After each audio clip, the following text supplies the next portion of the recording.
8 de la noche a través de Classroom. Ahí va a aparecer el examen para cada uno de los que solicitó extraordinario.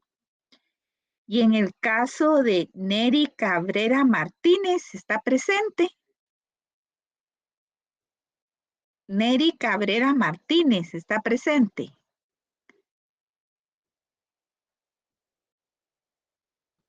¿No está presente? No aparece su examen. Ya lo buscamos entre los listados a ver a dónde envió el examen, la verdad. Entonces tiene que examinarse de extraordinario. Por si lo conocen, ¿alguien lo conoce?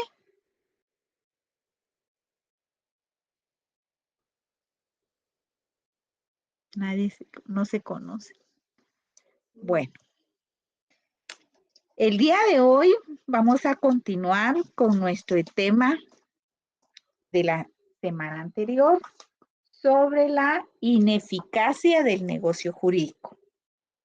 En la clase anterior, ¿qué fue lo que hablamos? A ver si se recuerdan, hablamos de la nulidad. ¿Cuáles son las dos clases de nulidad que vimos? Hola. Absoluta y relativa. Muy bien, la nulidad absoluta del negocio jurídico y la nulidad relativa del negocio jurídico. Esas son las dos clases de nulidad que vimos que producen la ineficacia del negocio jurídico al ser declaradas, ¿verdad? La nulidad absoluta del negocio jurídico es declarada a través de un juicio ordinario en un juzgado de primera instancia civil, o bien la Corte de Constitucionalidad ha sentado jurisprudencia en el sentido de que se puede declarar declarar la nulidad del negocio jurídico cuando existe evidencia a través de una acción de amparo, cuando existe evidencia de que la persona que aparece que compareció en una escritura pública ya estaba muerta en la fecha en que se hizo esa escritura pública. Entonces ahí se declara, se manda en protección al derecho de propiedad, se ordena que al Registro General de la Propiedad que cancele esa inscripción registral que se hizo de manera anómala, ¿verdad? ¿Y qué otro vimos? A ver, ¿qué faltó? Ya hablaron de la nulidad absoluta, la nulidad relativa. ¿Cuál es la otra institución que vimos? La rescisión del contrato. ¿Qué dijimos que era la rescisión de un contrato? ¿Cuándo se rescinde un contrato? ¿Qué quiere decir eso de rescindir? Cuando se acaba el convenio entre las partes. Se deja sin efecto lo que se había acordado en un contrato, en un negocio jurídico. ¿Por qué? Porque existe una circunstancia. El contrato ya se estaba realizando, ¿verdad? Ya se estaba cumpliendo con el contrato, pero surge un acontecimiento por el cual se está pidiendo que se quede sin efecto el contrato. Hay una circunstancia que ya no permite que el contrato continúe. Por ejemplo, un contrato de arrendamiento en el cual fallece el inquilino, por ejemplo. Entonces, el resto de habitantes de la casa ya no pueden pagar, entonces mejor se deja sin efecto el contrato, se da por terminado porque ya no puede continuar ese contrato de arrendamiento. O bien el propietario del inmueble necesita la casa para él vivir ahí. Lo tenía alquilado, pero él ahora necesita habitar en esa casa. Entonces va a rescindir el contrato, plantea la rescisión del contrato porque él necesita ir a vivir en esa vivienda. Siempre y cuando esté estipulado que sí pueda rescindir del contrato antes de tiempo, ¿verdad? Existe un procedimiento judicial por el cual puede pedirse la rescisión del contrato, cuando existen motivos en los cuales se puede demostrar la necesidad de la persona, ¿verdad? Lo que le impide continuar con el contrato. Eso es una rescisión, que un contrato que ya estaba establecido y que ya estaba en marcha, ya no se puede cumplir en el plazo que se había fijado, porque existe una circunstancia por la cual está impidiendo el continuar con el contrato. Por ejemplo, alguien se quedó sin trabajo y ya no tiene para pagar la renta. No se le puede obligar a continuar en el contrato de arrendamiento si no tiene con qué pagar y lo está diciendo, que pide la rescisión del contrato porque él ya no tiene para pagar la renta. Entonces se da por terminado anticipadamente esos contratos a través de la rescisión del contrato. Pierde su eficacia ese contrato. Y hoy les traigo lo que es la resolución del contrato y lo que es la revocatoria. Esas otras dos instituciones, también a través de ellas, pierde la eficacia el negocio jurídico. En el caso de la resolución de un contrato, ¿cómo se puede pedir la resolución de un contrato? ¿Para qué? ¿Qué es eso? Es cuando en los contratos existe una condición expresa. Yo pongo mucho de ejemplo el contrato de arrendamiento porque es de fácil comprensión.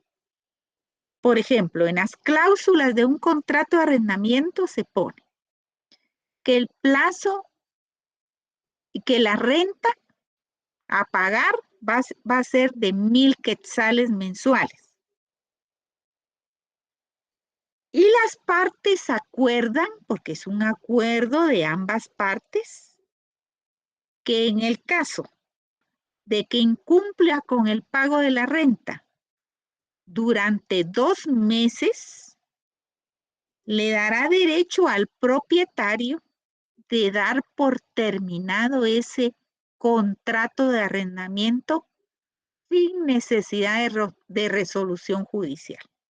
Eso lo pactan las partes a la hora de que se elabora ese contrato y que lo firman. ¿Qué sucede? Simplemente, si el inquilino pasan 2 meses y no paga la renta, entonces el propietario del inmueble busca un abogado para que le plantee una demanda de desocupación de ese inmueble. Le notifican al inquilino que tiene que desocupar el inmueble porque lleva 2 meses sin pagar la renta. Entonces le dan un tiempo para que pueda trasladarse a otro inmueble y se lleve sus cosas. Si no lo hace, entonces, por supuesto, hay un debido proceso, ¿verdad? Entonces se puede incluso ordenar el lanzamiento de la persona, ¿verdad? Entonces eso se llama resolución de un contrato, cuando las condiciones que quedaron plasmadas por escrito en el contrato se quedan sin efecto. Hace que se quede sin efecto la continuación del contrato. Y el otro tema que les traigo el día de hoy es la revocación de un contrato. Como he manifestado en la clasificación del negocio jurídico, hay contratos unilaterales que lo otorga solo una persona, como en el caso del testamento, ¿verdad? El testamento lo otorga una persona. Es cierto que hay testigos que dan fe de que el señor está otorgando su testamento, el notario que que es el que facciona el testamento, pero quien lo está otorgando de manera unilateral es el testador, ¿verdad? Las otras partes son testigos instrumentales. Entonces, ¿qué sucede ahí? Ese contrato unilateral que se llama testamento que otorgó una persona, lo puede cambiar cuantas veces lo considere que es su voluntad, pues. La ley no dice usted solo puede revocarlo una vez. El testamento no dice. Puede revocarlo varias veces. Dejar sin efecto el testamento que otorgó en el año 2021 y ahora en el 2023 otorga otro testamento. Y lo va a mencionar en la escritura pública, que revoca el testamento anterior y que el que deja con validez es el último del año 2023. ¿Sí? Entonces, pueden ser revocados los instrumentos públicos. En el caso del testamento, en el caso de un mandato, alguien otorga un mandato dándole representación a su hermano, por ejemplo, que lo represente. Pero si es su voluntad que ya nadie lo represente, revoca el mandato. Lo puede revocar el mandante. Tiene esa facultad de revocarlo cuando lo considere conveniente. También está la donación entre vivos. Puede ser revocada. El comodato también puede ser revocado. El comodato es cuando presta bienes muebles de manera gratuita, le presta un carro a su hermano porque se quedó sin empleo, entonces le presta el carro para que le saquen licencia de taxi y lo trabaje como taxi, por ejemplo. Se llama comodato porque es un bien mueble que lo da en préstamo, ¿verdad? Pero lo hace a través de un contrato y también lo puede revocar. Es unilateral ahí. Lo presta gratuitamente, pero si el hermano no lo está utilizando bien, le revoca el comodato. Entonces, eso es lo que venimos a ver en la clase de hoy. Como siempre, les traigo una presentación, solo fue una introducción para que ustedes lleven el hilo de lo que van a ver ahorita en la presentación. Perdón, Neri Cabrera, ¿ya llegó? Buenas noches, licenciada. Buenas Disculpe la noches, molestia. dice que no aparece su examen. Entonces va a tener que examinarse en extraordinario el próximo día de clases a las 8 de la noche. En Classroom va a aparecer un examen para que usted lo realice, ¿no? Porque ya lo Le recibí agradezco bastante. y no aparece su examen. Muchas gracias, licenciada. Entonces el día jueves sería, ¿verdad? Sí, sí, a las 8 de la noche. Muchas gracias, licenciada. Le agradezco bastante. Y todos los que tienen extraordinario, los que me hablaron, que tengo listado, van a encontrar su examen extraordinario en Classroom el próximo día a las 8 de la noche. Bueno, veamos la presentación, pues.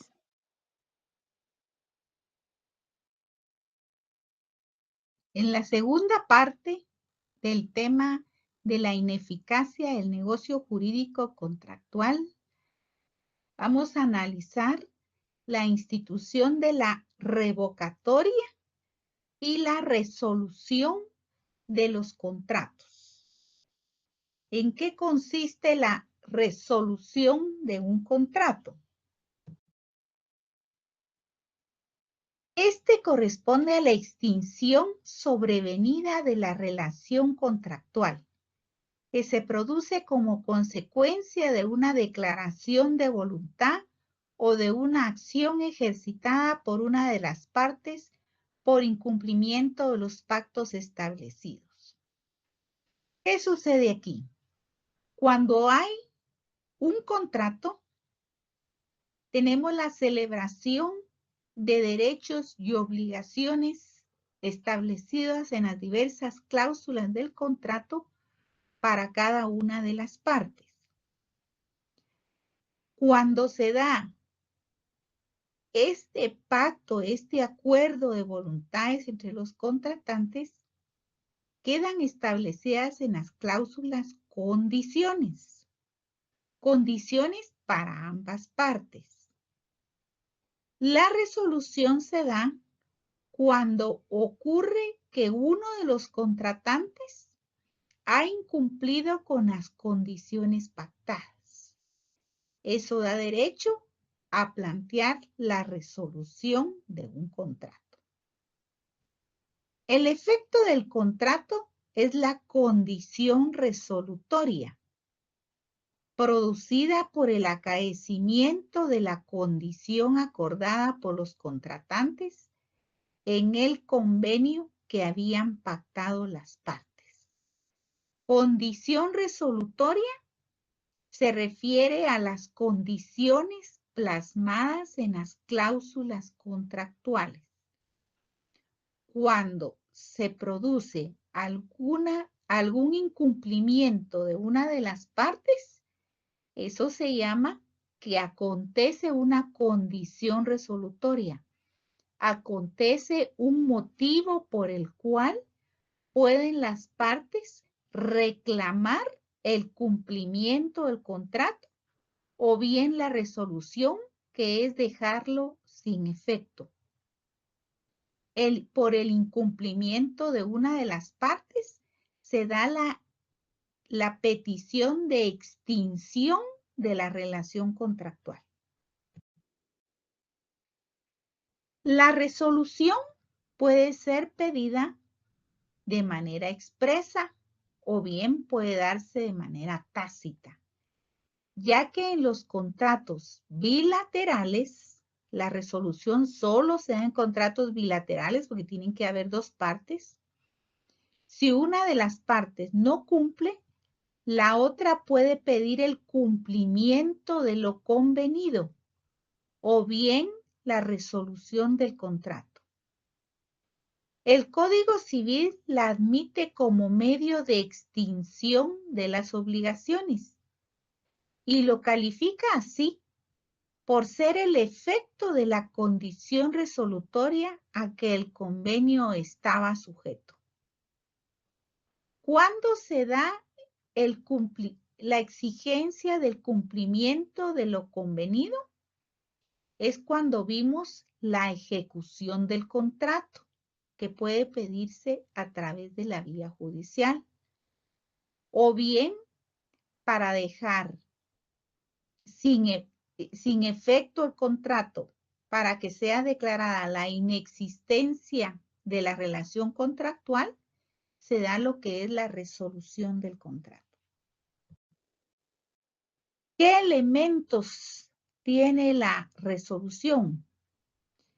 En primer lugar, la existencia de un contrato válido sujeto a condición resolutoria.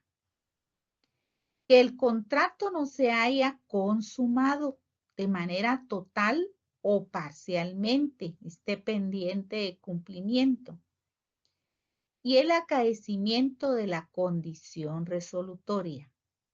Condición resolutoria es que se haya dado el incumplimiento de las condiciones contractuales. Condición resolutoria. Según el artículo 1278 del Código Civil, la condición resolutoria expresa opera de pleno derecho. Es decir, se resuelve y extingue el contrato sin necesidad de declaración judicial. Así lo reitera el artículo 1581 del Código Civil, que dice: la condición resolutoria convenida por los contratantes deja sin efecto el contrato desde el momento en que se realiza sin necesidad de declaración judicial. Por ejemplo, en un contrato de arrendamiento quedó en una de las cláusulas la condición acordada por ambos sujetos procesales de que si la renta se dejaba de pagar durante 2 meses, se daría por terminado el contrato de arrendamiento. Si sucede eso, hay incumplimiento del pago de la renta por más de 2 meses, entonces aquí en este caso se declara por acuerdo de voluntades y lo que prevalece es lo acordado en el contrato, que se deja sin efecto ese contrato de arrendamiento, porque se dio la condición que había quedado pactada por las partes fue incumplida. Un contratante incumplió con su responsabilidad de pagar la renta. Entonces, en ese caso, se da la resolución del contrato. La razón del precepto es clara. Si uno de los contratantes no quiere o no puede cumplir, más vale aceptar tal realidad y permitir al otro contratante que dé por resuelto el contrato, reconocerle esa facultad resolutoria del contrato con base al cumplimiento de la otra parte. Porque una parte cumplió a cabalidad con lo acordado en el contrato, pero hay una de las partes que dio incumplimiento y por ese motivo se pide la resolución. Clases. La expresa es la condición resolutoria que opera de pleno derecho. ¿A qué se refiere cuando dice pleno derecho? A que expresamente acordaron las partes en el contrato, lo cual es ley entre las partes, que si, por ejemplo, había incumplimiento de 2 meses de renta, se daba la resolución. Por eso se llama que opera de pleno derecho, cuando es de manera expresa, porque quedó plasmado en una cláusula del contrato esa condición. Y de manera tácita es si una de las partes no cumple lo establecido en el contrato. La otra parte puede pedir el cumplimiento del contrato. Para eso requiere autorización judicial a través de lo que se llama ejecución forzosa para que sea cumplido el contrato. ¿Sí? Se llama resolución a una extinción sobrevenida de la relación contractual que se produce como consecuencia de una declaración de voluntad o de una acción ejercitada por una de las partes, que no es, sin embargo, reflejo de una facultad absolutamente libre, sino que tiene que encontrarse fundada en una hipótesis o supuesto de hecho a tal efecto previsto en la ley. O sea, lo que quedó previsto, si acontecía en el contrato, si podía acontecer cierta circunstancia en el contrato, quedó establecido a futuro. Entonces, si acontece esa situación, es que se da la resolución. Es aquella facultad que tiene una persona contratante para dejar sin efecto un contrato perfectamente válido, que no tiene defectos ni vicios estructurales. El principio de conservación del contrato que obliga a respetar los pactos establecidos y tiende a mantener la validez de la relación contractual. El artículo 1278 del Código Civil expresa: la condición resolutoria, de manera expresa, opera de pleno derecho, es decir, resuelve, extingue el contrato sin resolución judicial. Según el artículo 1581 del Código Civil, la condición resolutoria convenido por los contratantes deja sin efecto el contrato desde el momento en que se realiza sin necesidad de declaración judicial. Por ejemplo, en el caso del arrendamiento que les mencionaba, la condición era que no podía haber un atraso del pago de la renta por más de 2 meses. Al acontecer esa situación, por ejemplo, el inquilino no pagó durante más de 2 meses la renta, en ese caso ya no hay necesidad de acudir para que sea declarado la resolución del contrato, sino que simplemente por haber acontecido la condición, se pide la desocupación del inmueble, por ejemplo. Ya no hay necesidad de pedir la resolución, sino que de una vez, en la parte forzosa, de ejecución forzosa, se pide el desahucio.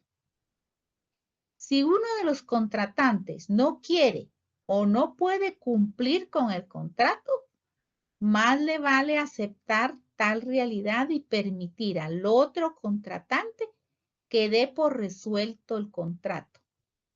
Reconocerle una facultad resolutoria del contrato con base en el cumplimiento de la otra parte.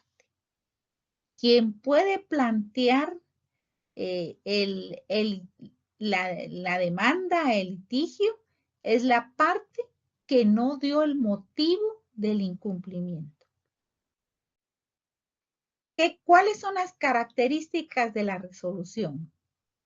Se trata de un instrumento exclusivo de las relaciones obligatorias establecidas en el contrato. O sea, quedó plasmado por escrito lo que acordaron los contratantes. También es un medio de protección o defensa de una de las partes que sí cumplió. O sea, la defensa, el derecho de plantear la acción la tiene el que ha cumplido a cabalidad con lo convenido en el contrato. Sus efectos se retrotraen al momento de la celebración del contrato, lo que obliga a las partes a la restitución de las prestaciones debidas. Dependiendo cuál es la situación, al dejar sin efecto el contrato, definitivamente tienen que existir cuentas cabales, ¿verdad? Requisitos. Que el reclamante o demandante haya cumplido con su obligación.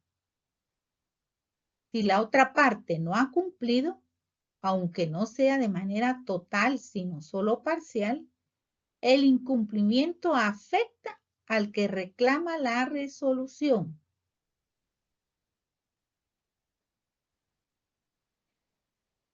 Que se encuentren ligadas las partes por un contrato bilateral y que la obligación cuyo incumplimiento fundamenta el ejercicio de la facultad resolutoria sea exigible.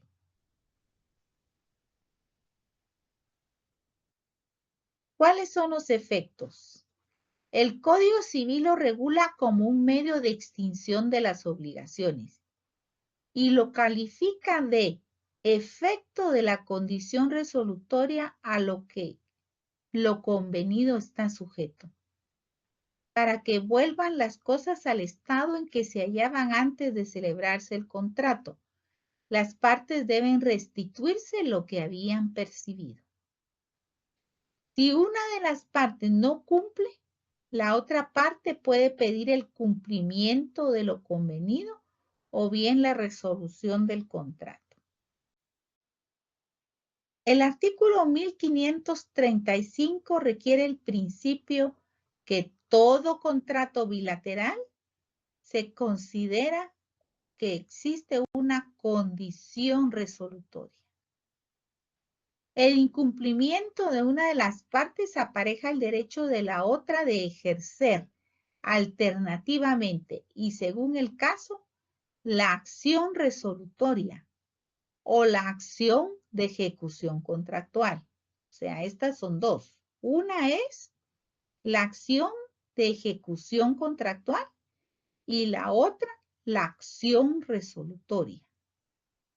Y en ambos casos existe el pago de daños y perjuicios si lo hubiere, a favor del inculpable.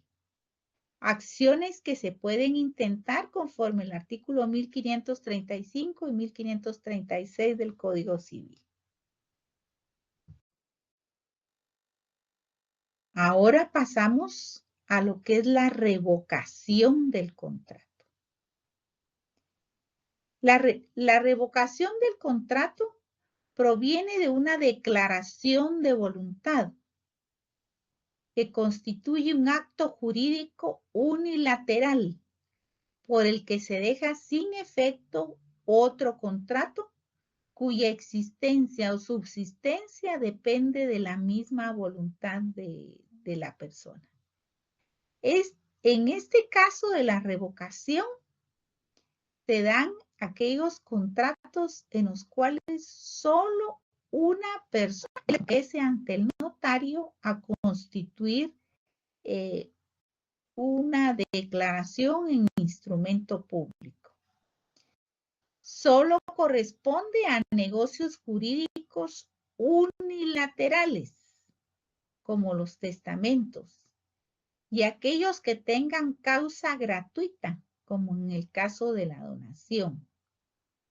También está el caso del mandato, que también una sola persona puede dejar otorgado un mandato, o el caso del comodato, cuando una persona concede el derecho de uso de un bien a otra persona de manera gratuita, ese es el comodato. Es voluntad de la persona de manera unilateral de disponer de sus bienes, de los bienes que le han pertenecido y dispone de ellos si quiere dejarlo por voluntad, última voluntad, a favor de una persona o bien gratuitamente a través de la donación. A eso se refiere esta clase de revocación. Dice, por una declaración unilateral que se cumplan los presupuestos previstos legalmente para que el acto que se está revocando sea válido. Es la facultad concedida por la ley a quien en un negocio o contrato lo ha otorgado, autorizado o le ha entregado algo a otra persona, al otro contratante, y decide retirarle lo concedido en los casos y con los requisitos y formalidades que la propia ley establece.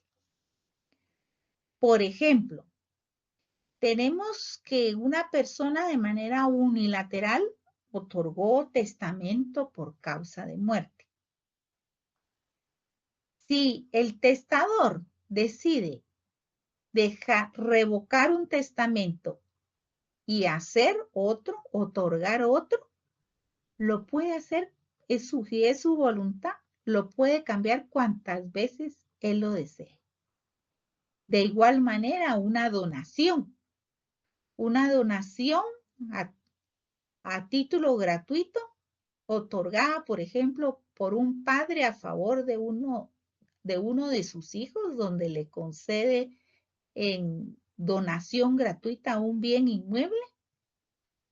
Si él lo desea, puede revocar esa donación. Revocar quiere decir dejar sin efecto la donación a través de otra escritura pública, por eso es otro acto, ¿sí? Y la ley establece en qué casos puede revocarse la donación, específicamente en casos por causa de ingratitud.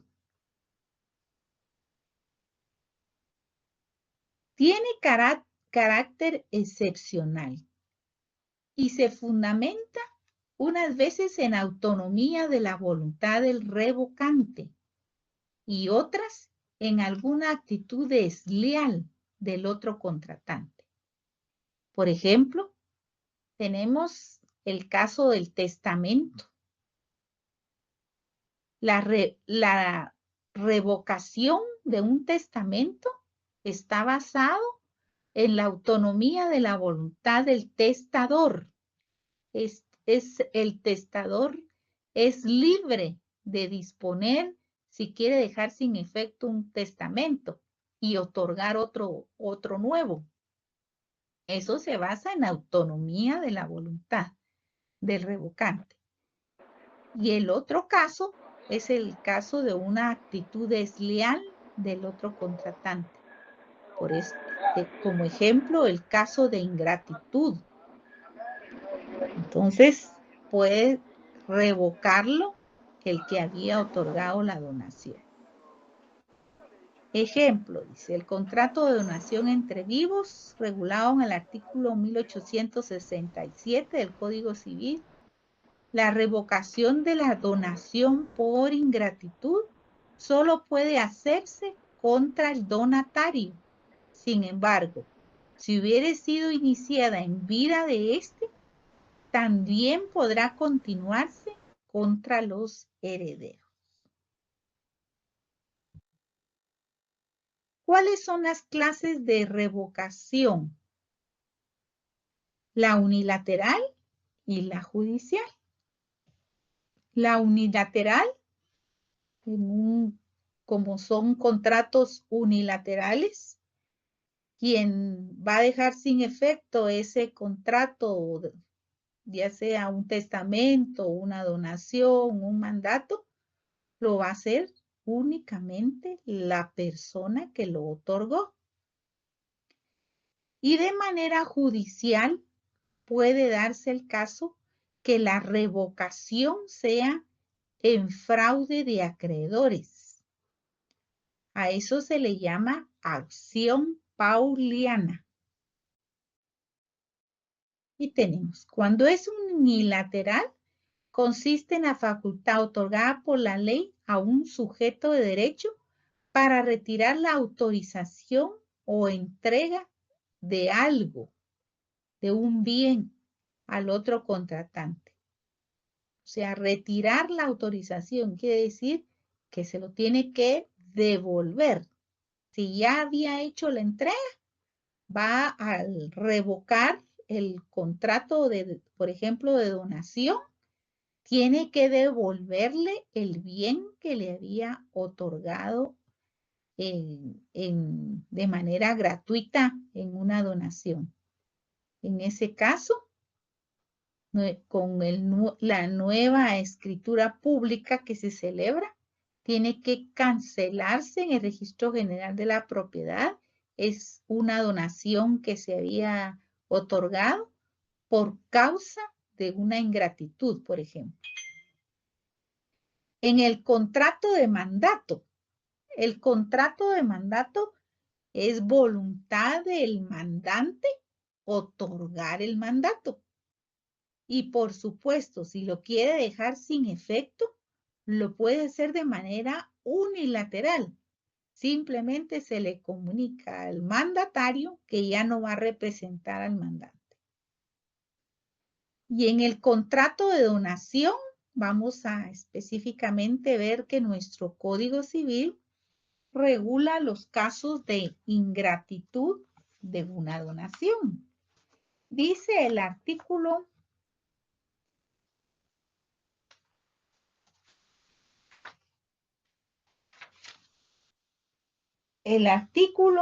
1866 del Código Civil dice: la donación gratuita y la onerosa en la parte que constituye la donación efectiva pueden ser revocados por causa de ingratitud del donatario. Si se comete algún delito contra la persona, la honra o los bienes del donante, su cónyuge, conviviente de hecho, sus ascendientes o descendientes. La segunda causa es por acusar o denunciar de algún delito al donante. Y la tercera, por negarse indebidamente a alimentar al donante que careciere de bienes, y si lo desamparare o abandonare cuando estuviere necesitado de asistencia.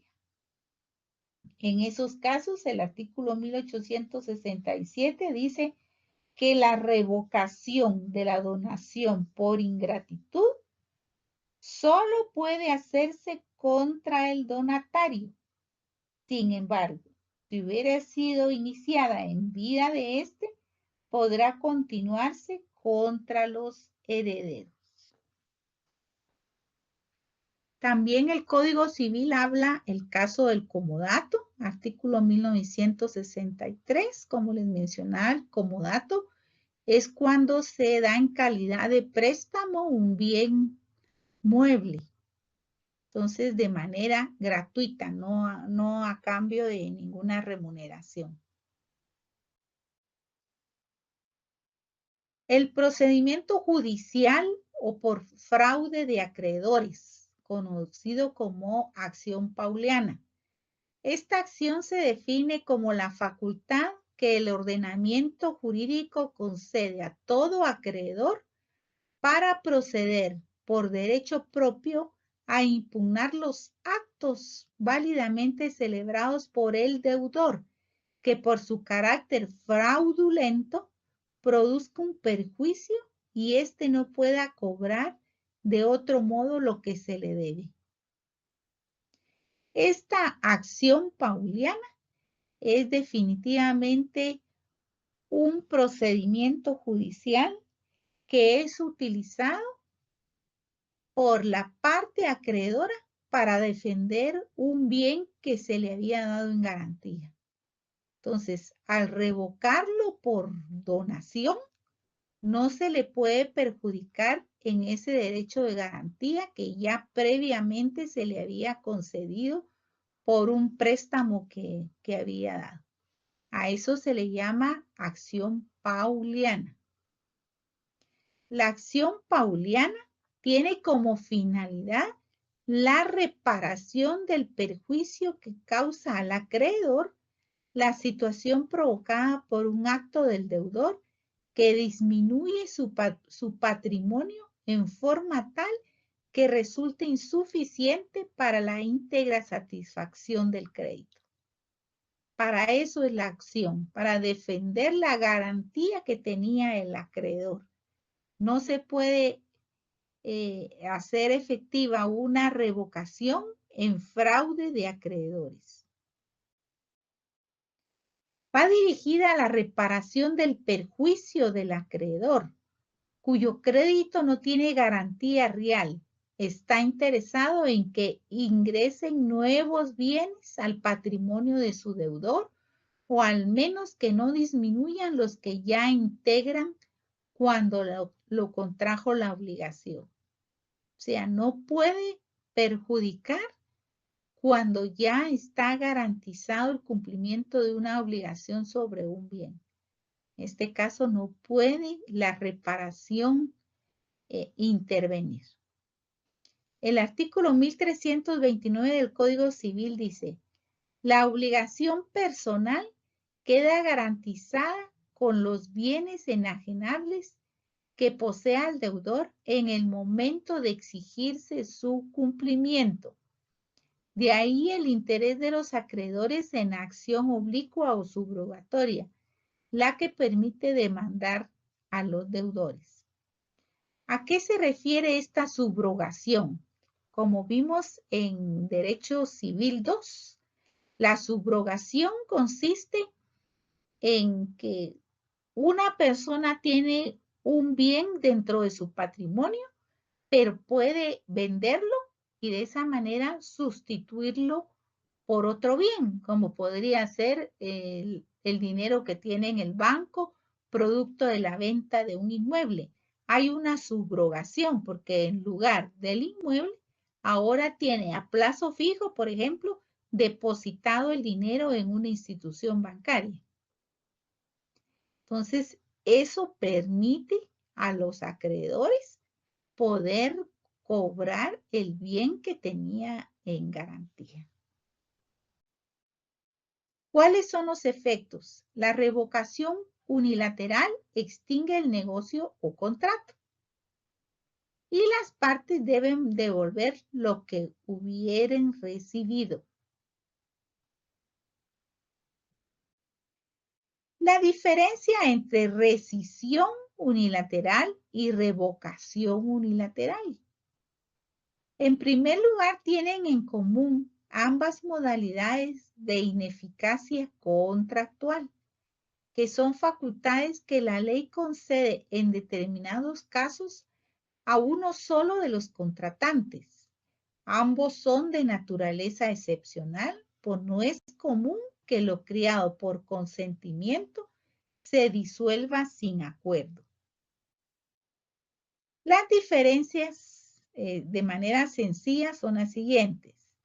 Se puede rescindir unilateralmente quien en el negocio o contrato recibió un encargo o una obligación que él es imposible cumplir o que no puede cumplirla sin detrimento para sí.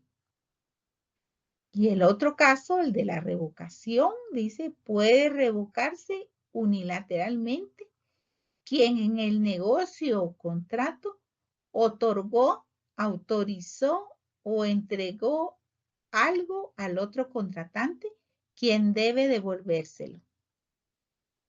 Ese es el caso de la revocación. O sea, que tanto rescindir como revocar permite perder la eficacia del contrato. En el caso de la rescisión, la obligación es cumplir de los contratantes. O que si hay alguien que está incumpliendo con lo pactado en el contrato, entonces se pide la rescisión.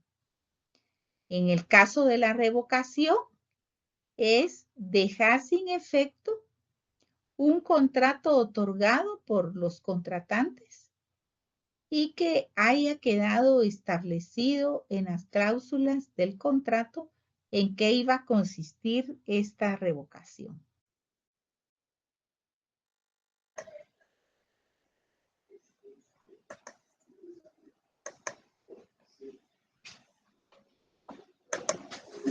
Bueno, buenas noches. Buenas noches. ¿Cómo está? Buenas noches, licenciado. Buenas noches. Buenas noches, aquí a la orden. Estoy para servirles. ¿Qué duda tienen? ¿Qué quieren que se... Muy bien, Jorge Luis, buenas noches. Después Alba Iris. Jorge Luis, ¿qué tal, Jorge Luis? Sí.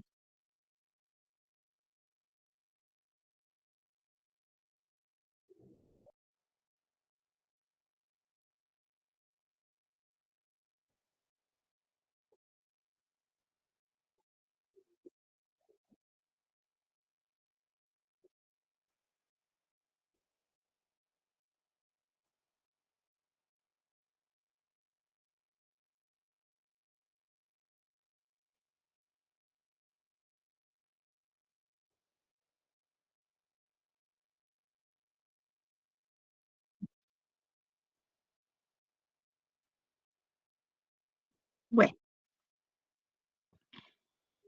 en primer lugar, lo que es el juicio de desahucio o desocupación, los juicios civiles llevan un debido proceso. Ustedes en derecho constitucional estudiaron que hay garantías fundamentales reguladas por la Constitución Política de la República de Guatemala, como es el derecho de defensa y el debido proceso. ¿Sí? Cada proceso tiene sus etapas. No es cierto que duren tanto tiempo, pero el proceso civil, ustedes van a estudiarlo el próximo año en procesal civil y mercantil. El proceso civil funciona, digamos, las dos partes, cada una tiene su abogado. Y el abogado es el que tiene que activar cada etapa del proceso. Sus abogados, ¿sí? Los abogados son los que tienen que procurar el juicio, se llama, ¿sí? Para que sea con más celeridad. Por supuesto, la otra parte tiene derecho a plantear las impugnaciones que estime conveniente a sus intereses, porque es un litigio. En el litigio, cada parte se defiende, pero eso no quiere decir que el propietario de un inmueble no pueda sacar a un inquilino. ¿Qué pasó en el proceso? Peor si el inquilino no paga, puede desalojarse con celeridad. Si el inquilino se ha atrasado en los pagos, suficiente justificación tiene el propietario del inmueble para pedir la desocupación. No sé cuál es el caso, ¿verdad? Ahora bien, si el que quiere desocupar es copropietario del inmueble, ahí sí no puede, porque como copropietario también tiene derecho de propiedad sobre la parte alícuota que le corresponde. No sé si el que quiere desalojar no es inquilino, sino que es copropietario. Entonces, no es a través del juicio de desocupación, sino que es un juicio de división de la cosa común. Es otra clase de juicio, porque ahí ya no es inquilino, sino es copropietario, por decirle. ¿Sí, Jorge Luis, le oigo?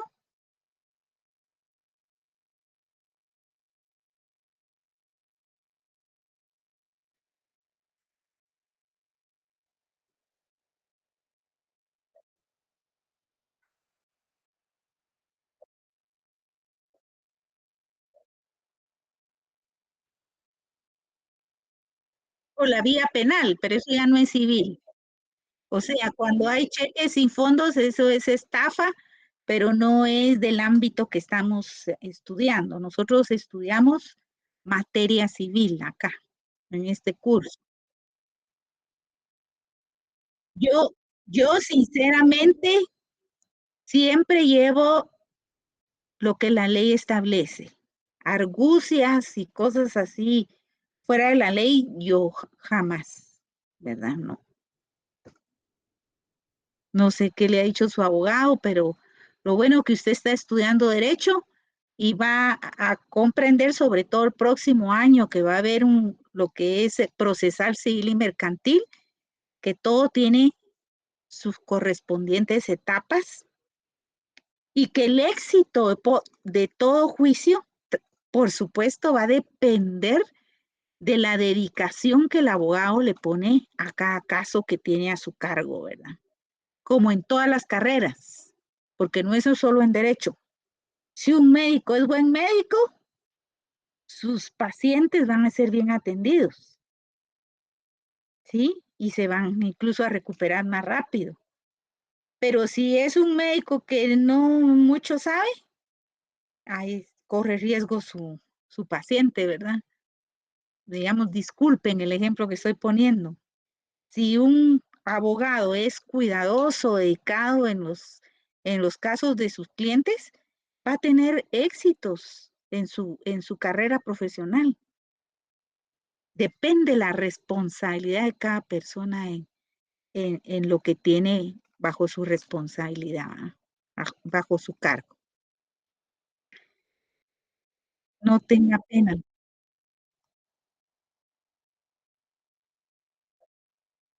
Bueno, eso es en el caso de los acreedores, ¿verdad?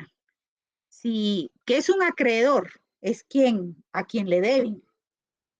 Existe un deudor y un acreedor. El deudor es el que no ha pagado y el acreedor, póngase el caso. El deudor tiene propiedades, pero hizo préstamos. Entonces, antes de que inscriba la garantía en el registro general de la propiedad, viene y le dona su casa a la hija.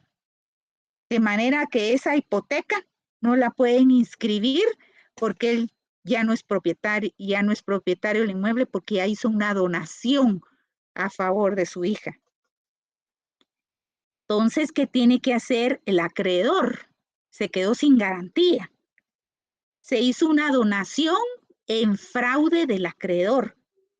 sea, la garantía de que iba a pagar la deuda era el inmueble, pero antes de que llegara a inscribirlo al registro, tuvo la argucia de donarlo a favor de la hija. Entonces ya no pudieron inscribir la hipoteca. Entonces va a plantear un proceso judicial de fraude del acreedor, porque el deudor lo dejó sin garantía, lo perjudicó, porque ya no va a haber bien si él no paga, ¿qué bien va a rematar ahí? ¿Qué bien se va a embargar? Para un juicio de cobro, un juicio ejecutivo, ya no va a haber ningún bien con el cual pueda pagársele al acreedor. Se llama fraude de acreedor, ¿sí? Lo más sencillo que pude explicar, pero eso es, ¿verdad?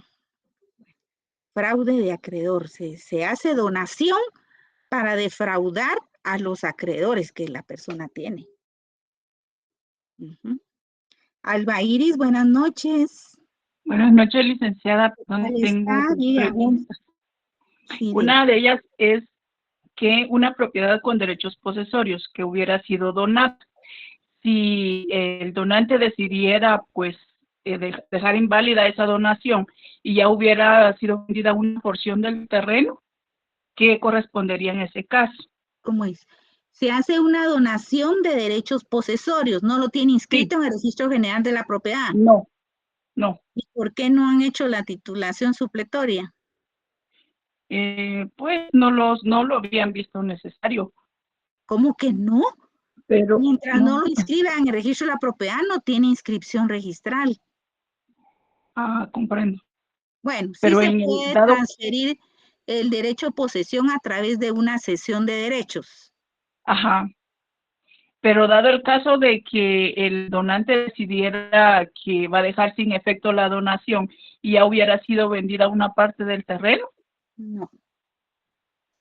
Bueno, en primer lugar, el problema que yo veo en el derecho posesorio que no está inscrito en el registro general de la propiedad. Ajá. ¿Sí?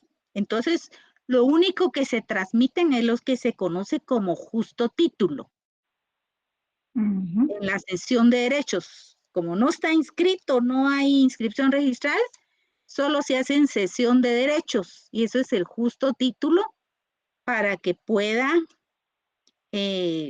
pues trasladar el derecho posesorio a otra persona. Si vendió la propiedad, pero el efecto de la donación es que es inscribible. Tiene que hacerse en escritura pública para que esté inscrita en el registro. El derecho de posesión tiene el riesgo de que no está inscrito como propiedad. Un derecho posesorio no es propiedad. Es otra institución que se llama posesión, pero carece el requisito de inscripción en el registro, que es lo que es el garante de toda la propiedad privada en nuestro país, la inscripción registral. En este caso, la donación no se pudo inscribir. Entonces, los efectos no los produce como donación inscribible. Lo que dio fue un justo título. La persona podía vender. No vender la cesión de derechos, pues, la parte que le transfirieron. Porque le habían dado ya la transferencia de la posesión. Sí. Entiendo que ahí los terrenos son ejidales y se inscriben en la municipalidad. Bueno, es una inscripción administrativa. La municipalidad es Extiende una administrativa, matrícula. pero es para pagar tributo a la municipalidad, a la matrícula.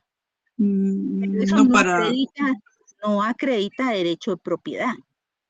Nunca una municipalidad va a sustituir la institución que se llama Registro General de la Propiedad. Comprendo. No, la posesión no es propiedad. es posesión, es tenencia de la tierra. Eso quiere decir poseedor. Tiene la tenencia de la tierra. Por supuesto, nuestra Constitución Política de la República de Guatemala y nuestro Código Civil reconoce los derechos posesorios, pero carecen de inscripción registral. ¿Sí? Y a la hora de llevar una titulación supletoria, si alguien aparece como propietario inscrito en el registro, tiene mayor validez el derecho de propiedad que el posesorio. Habría que haber un litigio ahí para demostrar realmente quién tiene el derecho, ¿eh? Quién tiene la primera tenencia de la tierra. Sería un litigio ahí para demostrarlo. Pero, por supuesto que el que tiene derecho de posesión tiene que tramitar su titulación supletoria para registrarlo. Es necesario para que tenga certeza del derecho de propiedad sobre el bien. No es que no era necesario. En estos tiempos, imagínense si a una persona no la inscribe en el registro civil, será no necesario. Sí. Tendría que... Lo que pasa es que muchas veces las personas dicen es que gastar en licenciados. Ay, no, yo no quiero gastar en licenciado. Que lo hagan mis hijos cuando ellos tengan la tierra. Y así pasa el tiempo. Y hay litigios, hay departamentos, no menciono nombre, pero que se pelean por la tenencia de la tierra. Resultan 2, 3 que son dueños del mismo terreno. Y va al litigio, pues. Pero si tuviera su derecho de propiedad inscrito, eso prevalece sobre cualquier otro que quiera invadir la propiedad. El terreno, mejor dicho. Como los invasores, hay que tener mucho cuidado. Los tiempos cambian. Antes las poblaciones eran más, por decirle, menos, bueno, siempre ha existido guerra, ¿va? Pero respetaban de alguna manera. El tal señor es el que le corresponde ese terreno. Ahora es tremendo. Ahora le invaden. No, tienen que tramitar su titulación supletoria. Muy bien. Y la otra pregunta, licenciada, es que en algún momento entiendo yo de que por la cantidad de años de estar uno arrendando en un lugar, como que surge algún derecho para poder comprarla. Por ponerle un ejemplo, tenemos aquí viviendo 25 años, pero pues el dueño de la casa no accede a venderla, ¿verdad? Si hay algún respaldo legal que nosotros pudiéramos... No hay ninguno. No. El propietario tiene el uso, goce y disfrute del bien, el que es propietario. Y si él se muere, pasa a sus herederos. Y si ninguno quiere vender, a nadie pueden obligar a vender. Ya con los años de alquilar, ya hubieran comprado un terreno, ya hubieran levantado cuarto por cuarto. Sí, hombre, la ubicación es lo que no se puede llevar.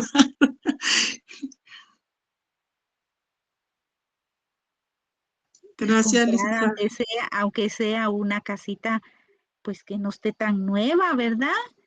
Y bien, hay propiedades que las venden, se puede comprar por abonos, con préstamo. Yo, la verdad, le digo la mía, con FHA la compré. Con FHA la fui pagando por abonos. Cuando me pagaban mi bono 14, adelantaba pago a capital para ir saliendo poco a poco. A todos nos cuesta, que es difícil animarse, porque uno dice, ¿y cómo lo voy a pagar? Meterme a deuda, dice. Pero en el nombre de Dios, trabajando se paga. Trabajando. Gracias, licenciada. Yo tengo una prima que ella, madre soltera, con 3 hijos, trabajaba de secretaria en la universidad, pero no le alcanzaba, 3 hijos varones. Empezó a dar clases de inglés fin de semana. Daba clases, o sea que ella trabajaba de lunes a domingo. Sábado y domingo daba clases de inglés. Y de lunes a viernes en la universidad. Y así salió adelante. Sus 3 hijos actualmente ya son ingenieros. Los sacó adelante. Gracias, licenciada. La lucha por la vida no es fácil, pero hay que luchar. Perdón. Hay que esforzarse porque es la única forma. Gracias, licenciada.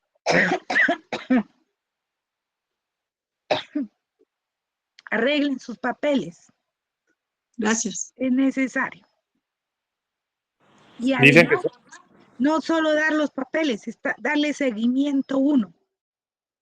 No porque ya contrató al licenciado, que el licenciado haga lo que quiera. No. Hay que estar, mire, viendo. ¿Quién lo está haciendo y cómo lo está haciendo? Si no hay peligro de nada. Hay que ser un poco desconfiado también. En esta profesión aprende uno un poquito. Ser desconfiado con las personas que le están trabajando a uno, si lo están haciendo bien. Gracias, licenciada. Para servirle, Alba. Perdón, ¿quién me está hablando? no, que le iba a decir que Gustavo. somos la generación con viajes baratos, pero terrenos caros. Sí. Yo creo que los tiempos han cambiado un montón. Yo sé, es difícil, Es bien pero difícil ahora. fíjese que siempre han sido difíciles. No es que solo este tiempo sea difícil. Siempre ha sido difícil. Mis papás me comentaban cómo fue la época de la Segunda Guerra Mundial. Fue tremendo. No había nada de nada. Difícil también comprar la comida. Era difícil aquella época. Y con todos los hijos chiquitos. Complicado. Pero con fe, hay que tener fe y luchar y trabajar duro. Se logra.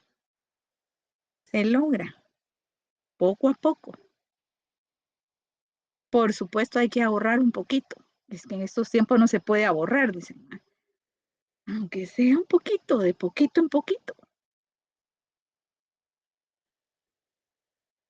Y trabajar y ver y ingeniársela como Lucho. ¿Verdad? ¿Quién más quiere preguntar?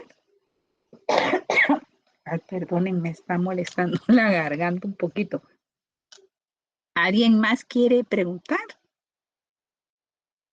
Ya no, calladitos. Bueno, solo recuerdo los extraordinarios la próxima semana a las 8 de la noche en Claro. Es la única oportunidad porque ya calificamos, ya se le publicó la nota, ya la vieron. Sus calificaciones ya fueron publicadas. Solo los extraordinarios me faltan y con eso ya tienen su zona para su examen final. Bendiciones, pues se cuidan mucho. Buenas noches. Feliz noche. Gracias, licenciada. Buenas noches, licenciada. A la orden. Muchas gracias. Bendiciones, compañeros. Nos vemos el jueves, primero Dios. Buenas noches.